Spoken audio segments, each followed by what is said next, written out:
Dismiss that. I'm going to share this.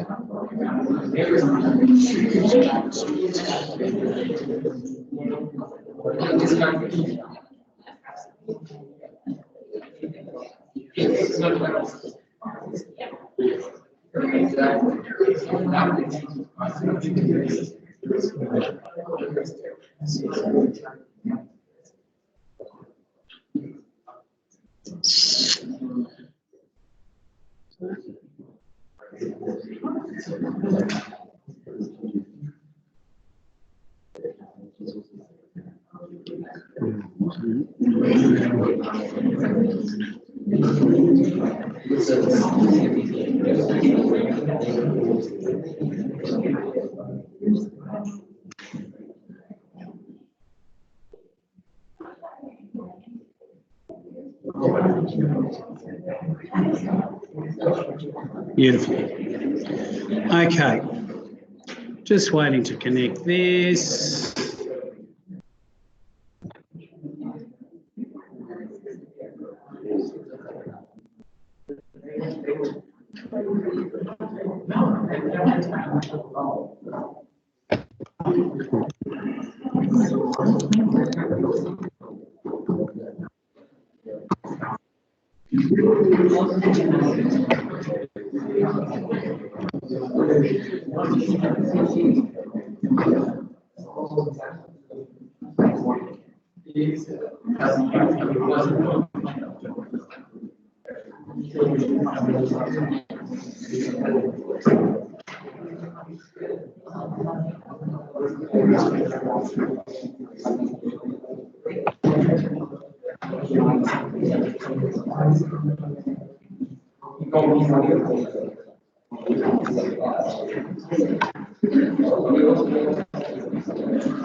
Hooray!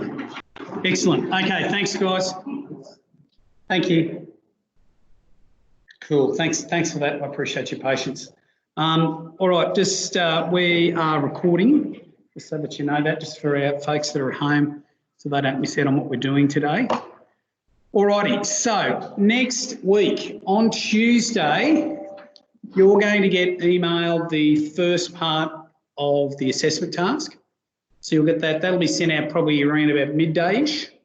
You guys, our class will get it first before Mr. I's class because we hand it in before them.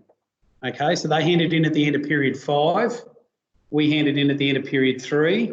So I'm ensuring that they don't get any extra time that you guys don't get by sending it all out at once. Okay, so everyone's treated the same. So on Tuesday, you'll get that first task, okay?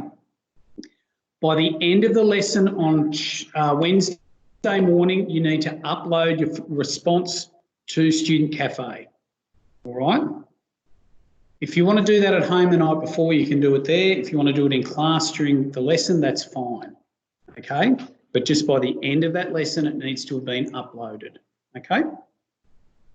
The reason we're doing it that way is because we may have some people at home still and some people here, and that's just the fairest way for it so that you guys that are back here at school have got the same sort of opportunities that they have. Is that okay? The following week, week 6, everyone's back and we'll just do it in class as normal. All right? So what you're going to have to do, and next week's focus is on comprehension.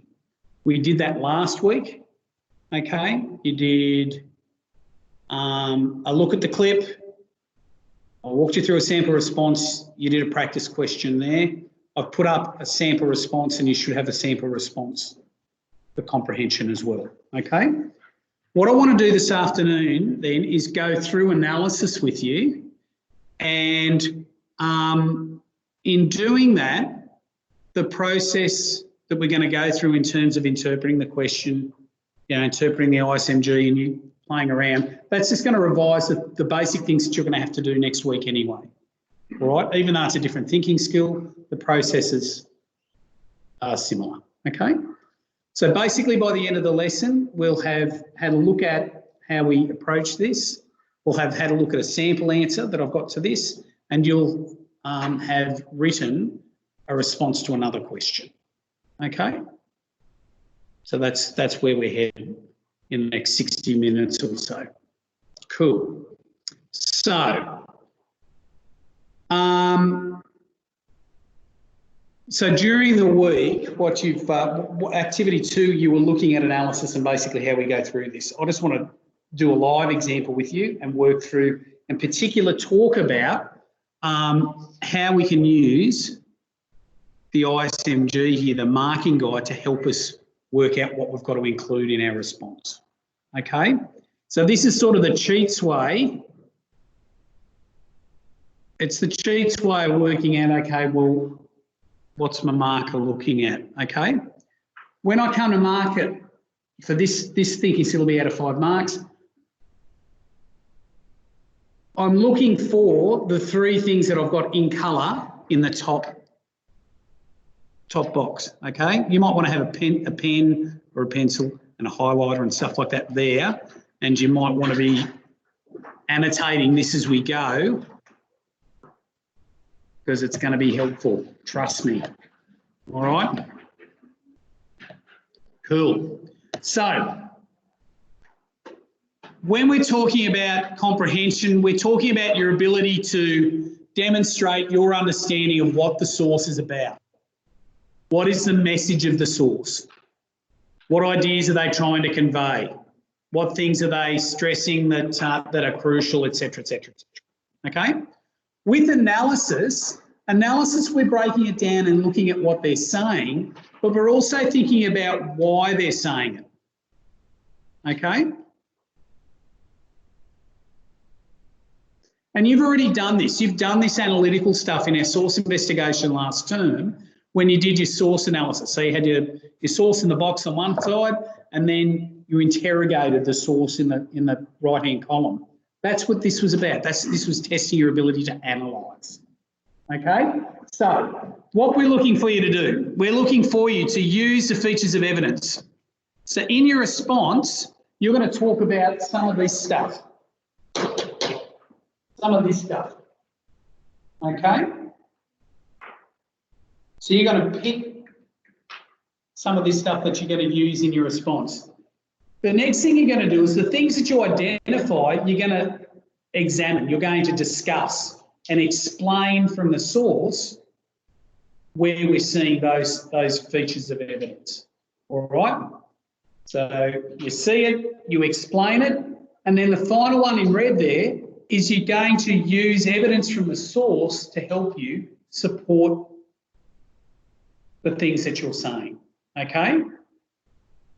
So if you like, the sky blue one there is our statement. We're going to talk about the motive of the author. The purple one, examination, is our relevance. And the red is our evidence. So we're still SERing, but we're SREing if we just followed that model, okay? So those same rules still apply for when we're doing it, okay? We all right with that? If you look at that, these 3 things here that I mentioned are mentioned at every level except for the bottom one, which is 0. Here, discerning use. Here, appropriate identification of the features of evidence, all right? So all we're doing when we move down the ISMG is changing the modality of the language, how extreme the language is. Okay? But the essence of it is the same. So features of evidence, examining those features of evidence and explaining and using evidence to discuss those. Okay? 3 things. Now, you'll get better at this stuff, all right?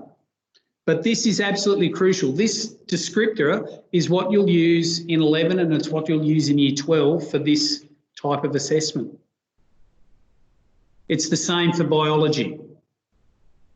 and English and literature and drama and insert subject here. You'll get this sort of stuff. This stuff is gold.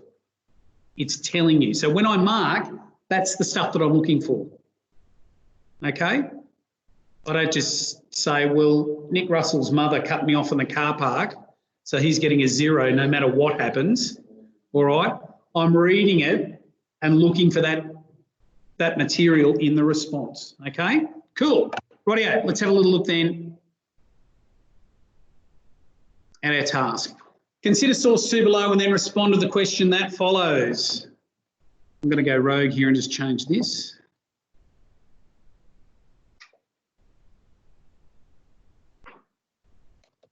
Rightio.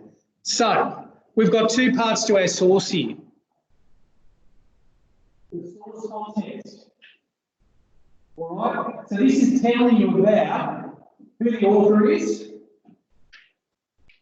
and any other useful information about the source that we need to probably be aware of. Okay. Now, 2 weeks ago, our focus in our online learning module was on how reliable is the evidence on Nero.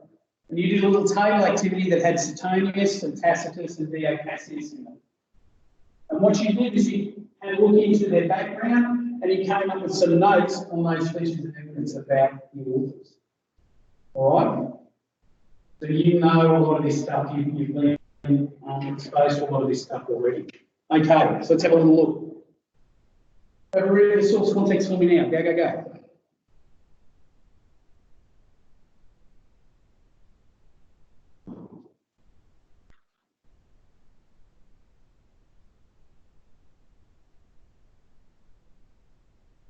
As you're reading it, you might want to be highlighting or underlining key parts of it,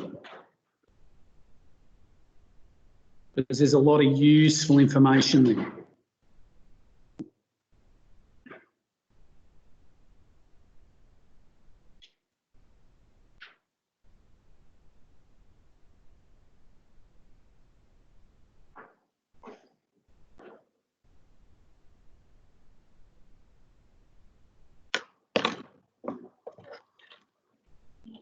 Okay. All right, George, what's one thing about Tacitus that you can say? Okay, historian and politician. So widely respected. Why is it important that we know that he was widely respected, Michaela?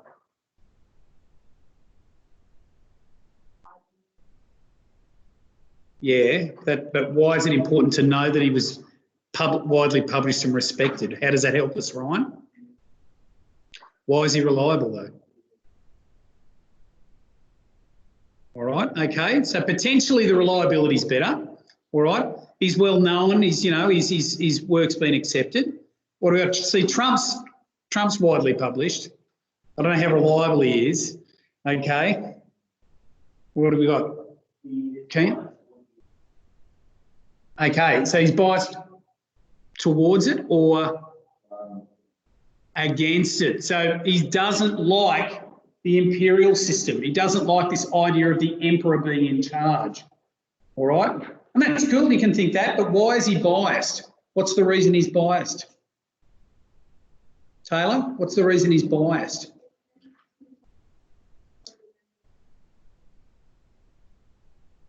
Okay, cool. And what's that mean then, my friend?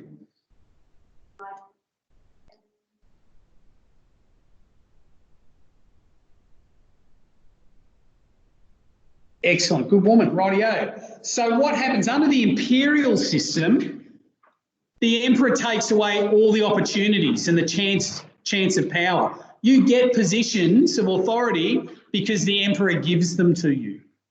You don't get the chance to earn them and to show to the community that you're, that you're a person of standing. Cool, rightio. So when we look at that stuff that's in red then, can you make any connection between that stuff and our features of evidence? How, Ryan? You're going, yeah. How? Yeah, what do you reckon the motive of the source is without having even read the source? What's the motive of his writings? Okay, excellent, good. So knowing this background information about our author can allow us to make judgments. Cool, Kian?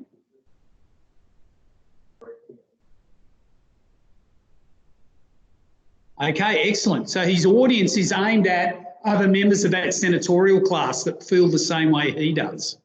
Excellent. All right, that's good. So straight away we can see the value of that source context information. Okay, rightio. Let's have a little look at the what the source is saying. Have a quick read of that. You should be familiar with it.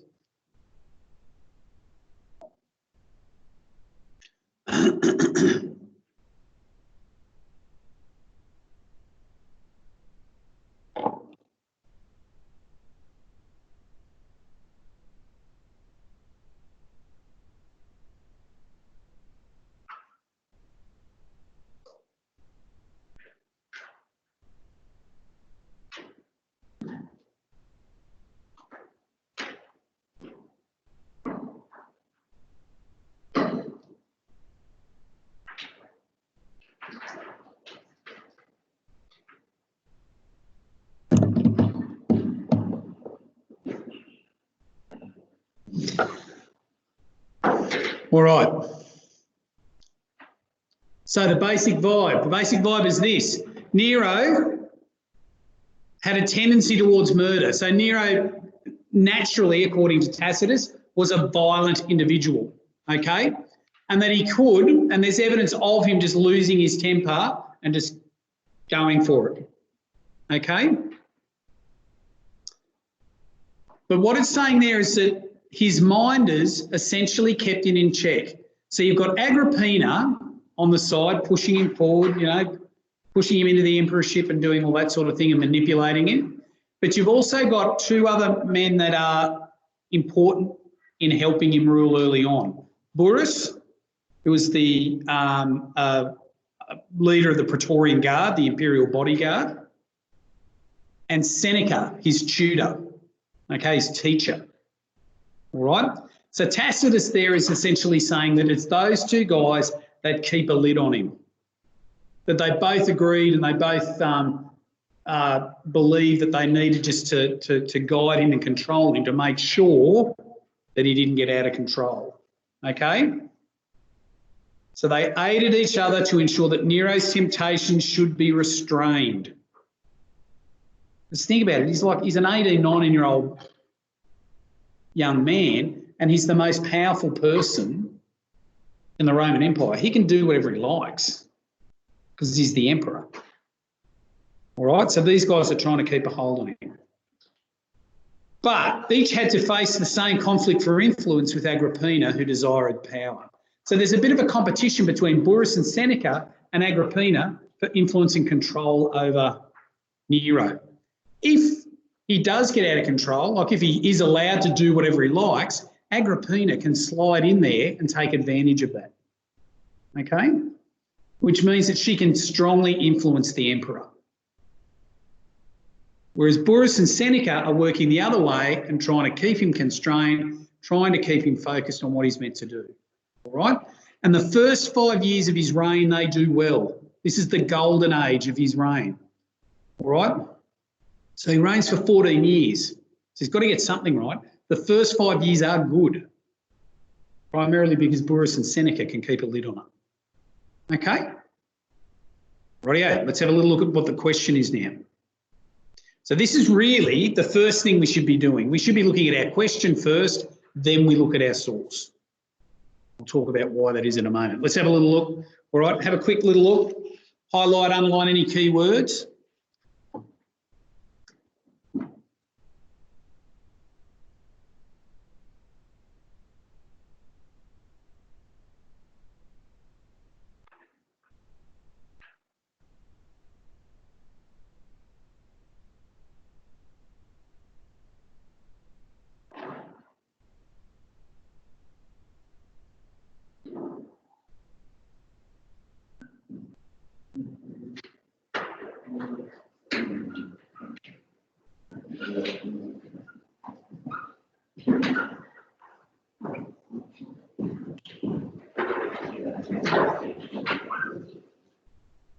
Okay. So in a properly structured paragraph, I've bumped up the word limit a bit there, okay, of 2 to 220 words. Complete the following question. Consider source 2. Now, why have we bolded source 2? Why would I bold source 2 in the question? Zach? And what won't they do? Exactly. And guess what happens if you use a different source? You get a big fat 0. No matter how good it is. It could be the best piece of writing that I've ever read from a Year 10 student in my life, but if it's not relevant, you're not going to get a mark for it, okay? And don't think it can't happen to you, because it can, okay? Rightio. Consider source 2 and identify an account for the opinion Tacitus had of Nero. So we've got to do 2 things in our answer. What do we got to do? There's 2 things according to the question that we've got to do. Uno, we've got to identify. So when we identify, what do we do? What do we do when we identify? Wrong colour. Wrong colour. What do we do when we identify, even though I'm not looking? Someone can call out at this point. All right, so I basically state what Nero thought of him. What impression do we get of that? Okay, second, the duo. What do we got to do? Account, what's that mean?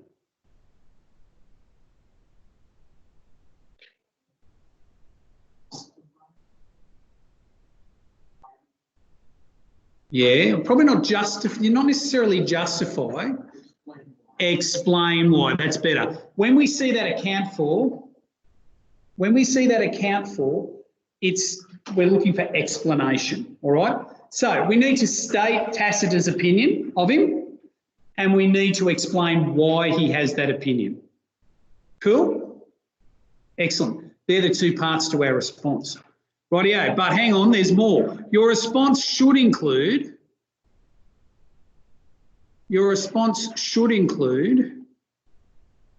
evidence of Tacitus' opinion of Nero. That's our identify, okay? And plausible explanations for these opinions by considering at least 2 of the following features of evidence: origin, motive, perspective, or context of production. So we're not looking at all of them here. We're directing you to think about those 4 and to pick what you think are the most relevant 2 to discuss. All right? If you talk about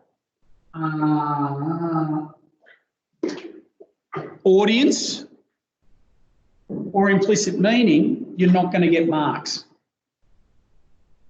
because the question's directing you to talk about 2 of the 4 that are named. We okay with that? Karen, are you okay? You're looking like you're just going to give yourself wrinkles before your time by squinting so much. All right? Okay. Are we okay with that?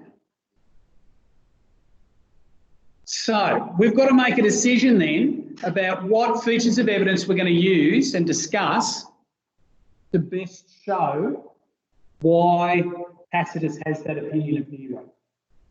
Cool? Excellent. Rightio.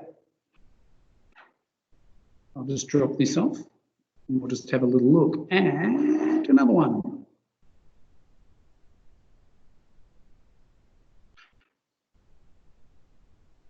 That's not it.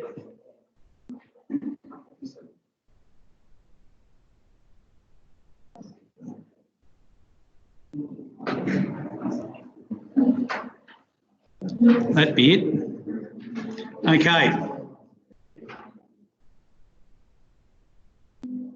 Rightio. So,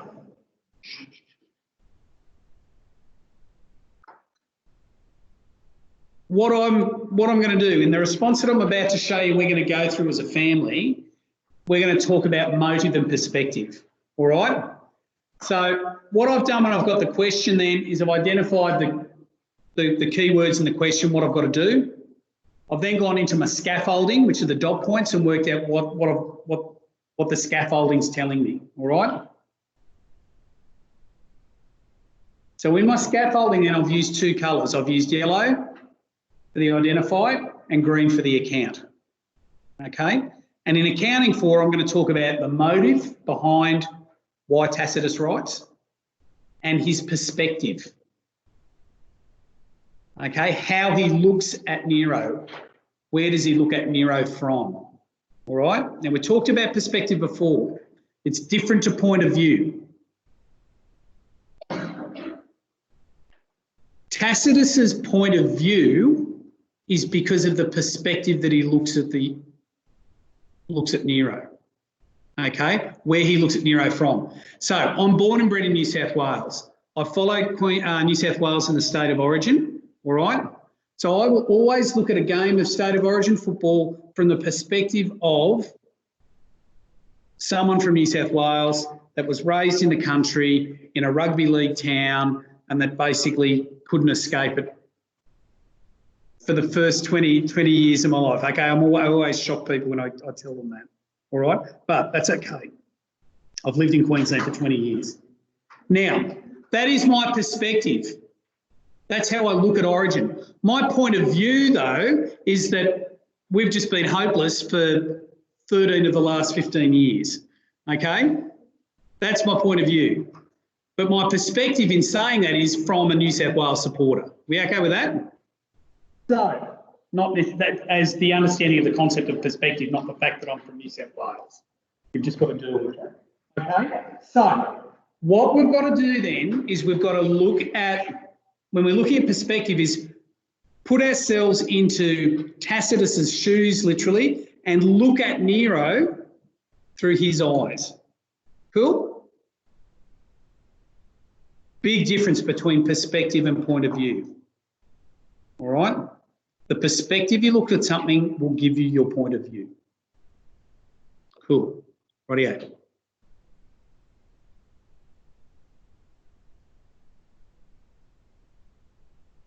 Now, I've put a copy of this into the OneNote, so you don't have to write any of this down. But you might want to jot some notes down and stuff as we go underneath as we're going through it, just to trigger things, okay? Rightio. So remember that I've used my colour coding here. So the yellow is where I'm identifying his opinion. The green is the explanation. So let's have a look at that first bit. Tacitus dislikes Nero because he displayed characteristics that were abhorrent to him. If something's abhorrent, what is it?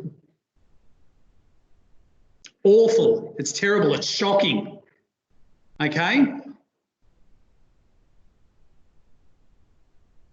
It's like the thought of being stuck next to me on a long-haul flight by one of my students, okay? For 16 hours. Rightio. Tacitus implies that Nero had a tendency towards murder, a personality trait that he believes was only checked by the combined efforts of Seneca and Burrus. Now, I've got a piece of direct evidence from my source there. I've got a quote. I reference the quote. So even though I've only got one source, I still acknowledge where that's come from. Okay? So we've still got to use our evidence. All right. He also highlights the fact that their efforts helped restrain Nero's bad behaviour. So his opinion is that Nero was bad and that he needed to be restrained. Okay? Now, why have I referenced that second sentence as source two? This is not a quote in there, right? It's a paraphrase. Excellent. So I've taken the idea from the source. That's not my idea. I just acknowledge I've got it. There I've used the source twice. All right? Is that okay? So that's the first part of the question done. I've identified Tacitus's opinion of Nero. Now I'm into the green bit. So this is the why. This opinion is shaped by Tacitus's motive for writing and the perspective he has of the issue.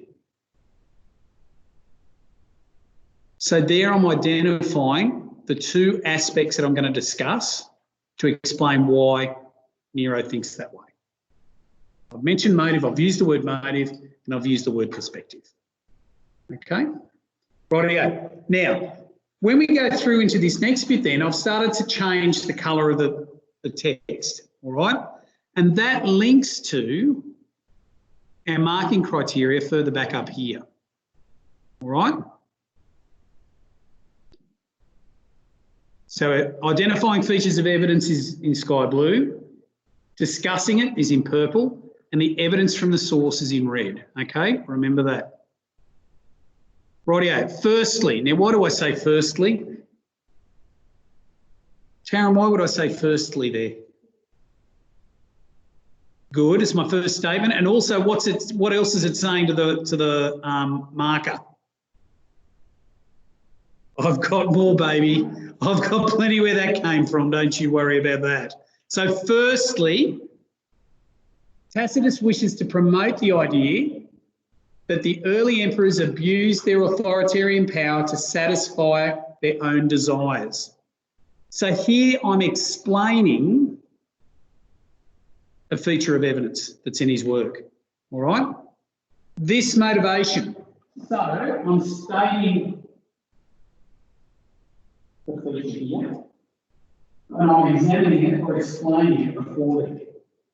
Okay? Is that all right? So I'm still doing what I'm going to do. It doesn't have to be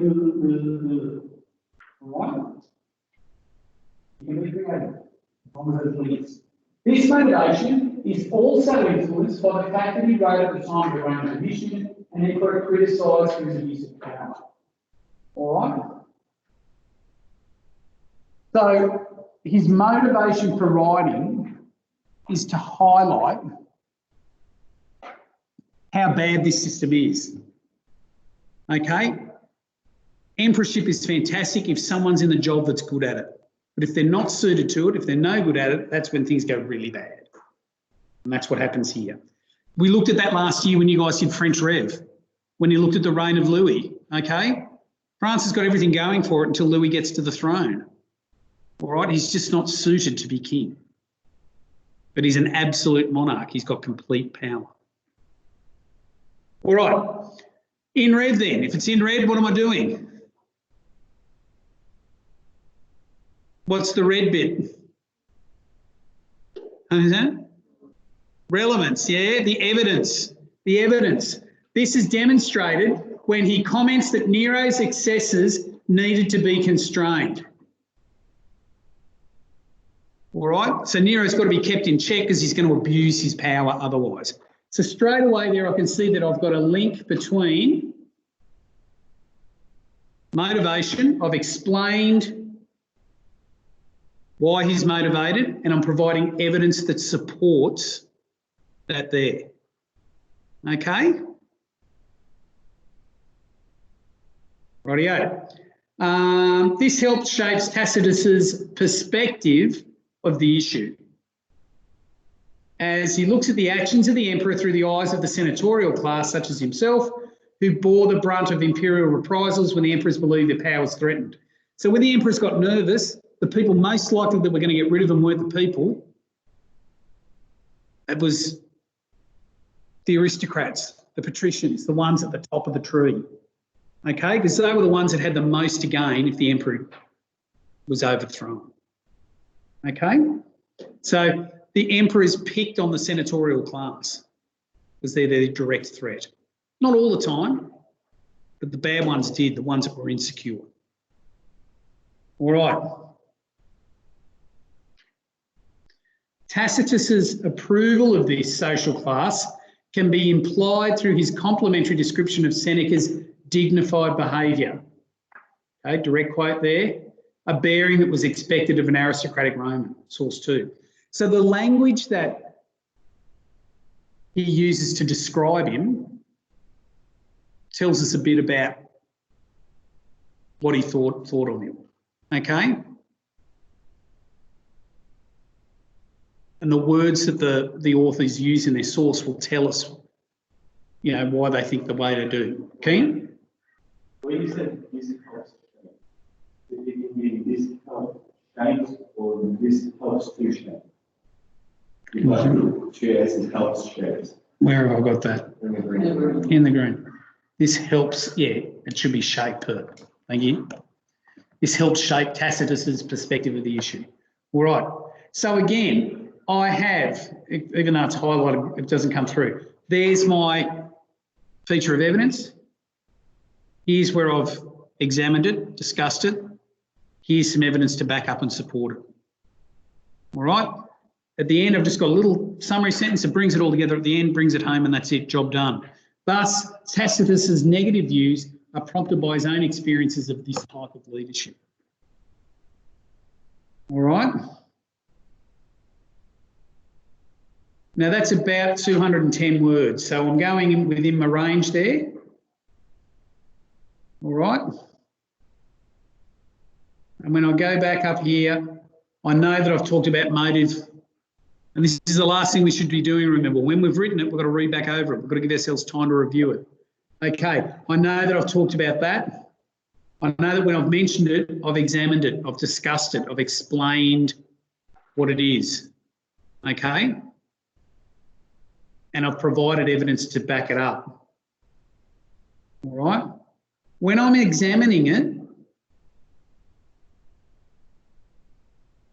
like when you look at that sentence there,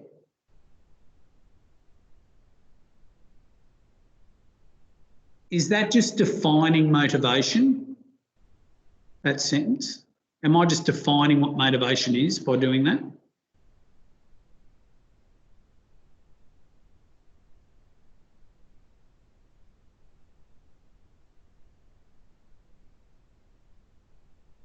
What do you reckon, Charlie? You said no. Didn't you? Did you say no? I thought you said no. You said yes. Is it just defining what motivation is, generally speaking? Is that a general definition of what motivation is?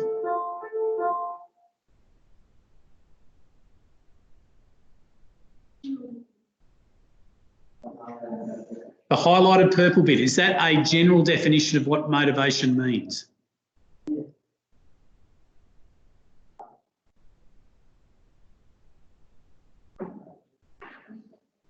That's a product. That's a product of motivation.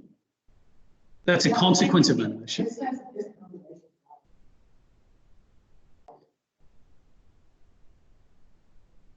What do we got?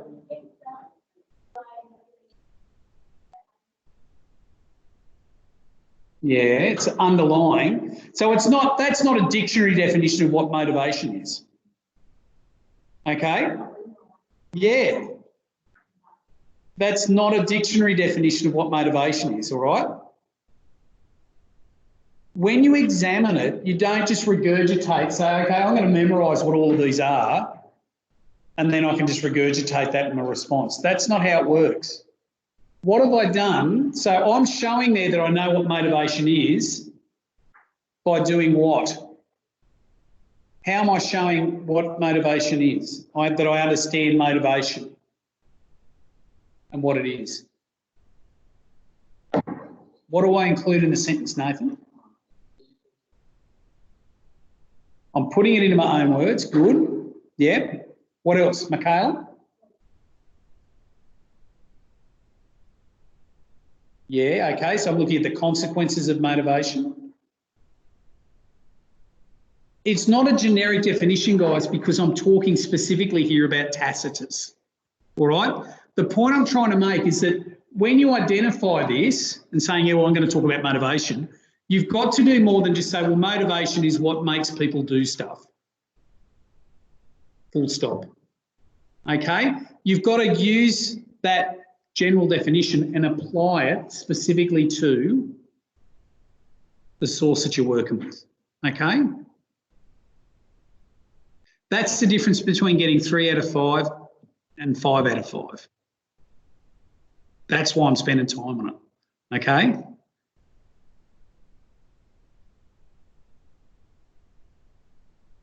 Attention to detail is really, really important in this stuff, and here's why, okay? this whole piece of assessment is worth 25 marks. Okay? When you're in year 12, okay, you'll do 4 pieces of assessment. So if you were doing ancient, you'll be doing 4 pieces of assessment worth 25 marks each. All right? 1 mark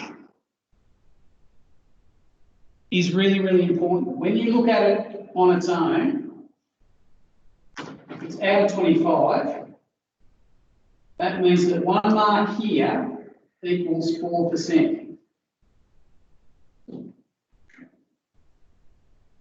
I explained this and we talked about this with a couple of you during parent teachers. So if you got 11 out of 25, which roughly gets you a C minus,